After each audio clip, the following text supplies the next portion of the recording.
Go, yeah, from the top though. I need to. From the top? Yeah, sorry about that. That's all right. I think the Indigenous people of Australia are a little bit misunderstood. I think the Australian public in general needs to have a little bit more knowledge, whether it's taught in schools or just taught anywhere. It needs to come out sooner or later about the history and the grief and the past that's happened to Indigenous people, which is why we are the way we are today. We're not asking you to become like us, but we're asking you to, I guess, understand and learn our ways and respect it. Respect is quite important in the Indigenous communities. If you show us respect, I think you will gain a lot in return, including respect. Cool. About the different people that are on this trip? Yeah. One of the most important lessons I've learnt on this trip is... Just once more, so I just reframed. So, one of the important things I've learnt on this trip is you can come from all different types of backgrounds, but if you have a common goal to work towards and people that are committed, just like everyone that's come on this trip, you can achieve something.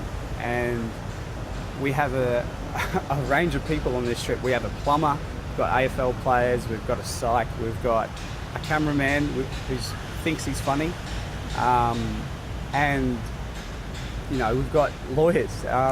It's a whole different, I guess, different types of people, and we've come together to do something amazing that we're going to take home and try and put into action. So I've learnt a lot on this trip about the different people that we've come with.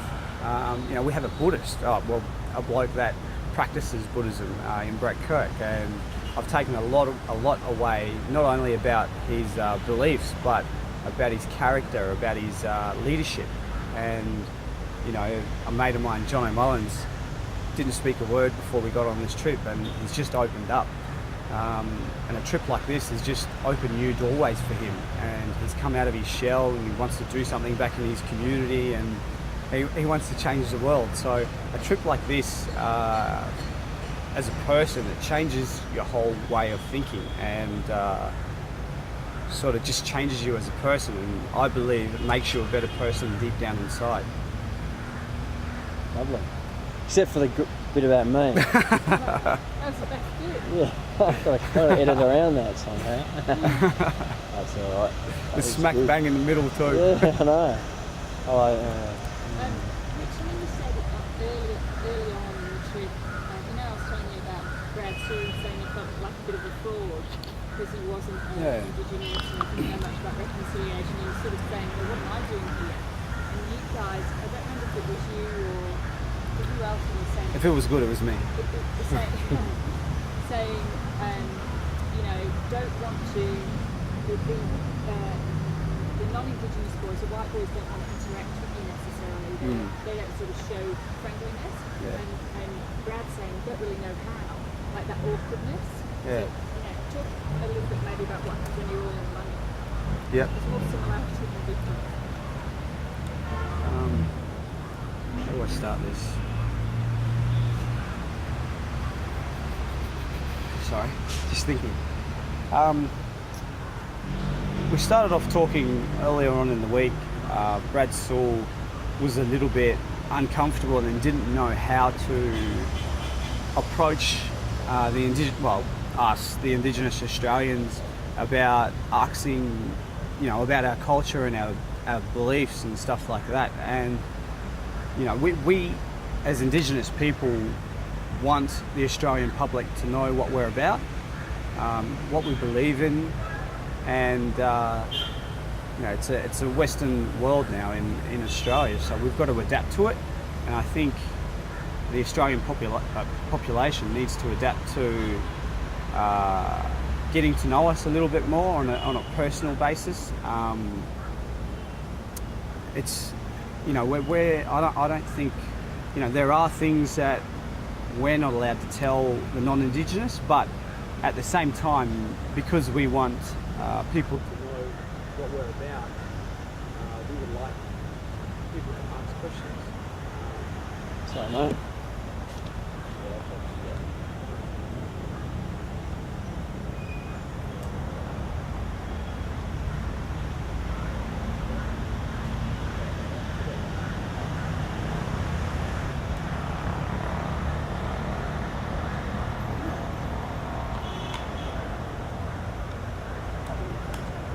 Yeah, that's right. Alright, mate, sorry, recording. From the top. At the start of this trip, Brad Sewell was a little bit, sort of a little bit scared but hesitant at the same time about asking questions about the Indigenous people of Australia. Now, there are some things that we are not allowed to discuss with the non-Indigenous, but at the same time, we need to let people know about our culture so that we can learn and work together and live in harmony. I mentioned earlier on in the week that we're not going to feel offended about people asking us questions. It probably benefits us in a way because we can get our message across about how we live and the way we are. So for anyone out there that has a question that they want answered, it might not be answered, but at the same time, hurting won't ask, because I believe that the Indigenous people are very proud and they want to share the experience of our culture. And by sitting back and letting that slide by, I think doesn't bring us any closer. So by asking questions and being interactive with each other, I believe we can form a better understanding between the two, well, multicultural Australia now, so we can sort of form that bond with all cultures, and by sharing this experience we can make a better Australia. Yeah. Anything else? Anything else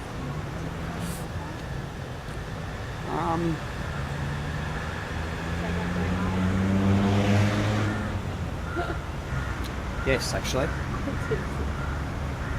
Pippa and Ishika has been unbelievable on this trip, just putting the whole thing together, babysitting us all through it, putting up with our jokes, bad jokes, and just being great with getting us out to the communities. The support they've shown us over this trip has been amazing.